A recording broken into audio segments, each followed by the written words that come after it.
ঠিক না? আর ব্যবসাটা যদি ব্যবসা না করতে পারে, এই আমি একটা ছোট্ট কথা শুনছি, মুদারাঘাটের কোনো ঝামেলা, যদি মুদারাঘাটের ঝামেলার কারণে ওই পর থেকে ব্যবসায়ীরা আসতে বিব্রত বোধ করে বা কোনো ঘাটের, আমি আবার বলি মুদারার মাঝে সে তার ভাড়া পাবে। এই বুড়িগঙ্গার মুদারার মাঝিরা কোন নেতাকে যেন চাঁদা দিতে না হয়, যদি চাঁদা দিতে হয় তারা নিজেকে ভোট করে। আমার ইতিমধ্যে জানা আছে ওই পারের ব্যবসায়ীরা এই জায়গায় আসতে পারে অথবা আসতে চায় না। এই কেনারের মধ্যে একটা ছোট্ট জায়গা, এই জায়গাটা 50 বছর আগে খুব মূল্যবান জায়গা ছিল না। আশা করি আমাদেরকে বঞ্চিত করবেন না, কেনারের মূলবাসীকে দ্বিতীয়টা হচ্ছে রাজনীতি। রাজনীতিতে এখানে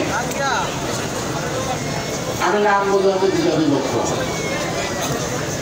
আমি শুরু থেকে যাদের সহযোগিতা পাইছি রাজনীতি করার যার জন্য মরিয়া পড়া না করে নাকি তাদের তো আমি একটু বেশি ভালোবাসি, কিন্তু তাকে যদি আমি একটু ভালোবাসি তাহলে মনে তো শুনে দেয়, কারণ ছোট্ট একটা চারা থেকে তো বড় বড় বড় হয়েছে।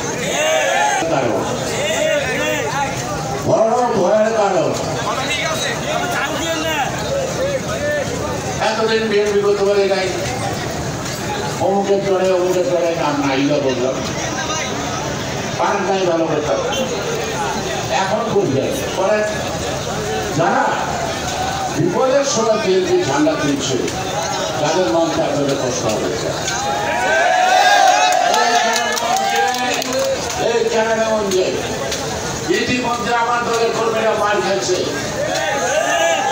ইতিমধ্যে তাদের গায়ে হাত ছুটছে। নব্য বিরোধী যারা আওয়ামী লীগের চলছে একটা হাতও আছে।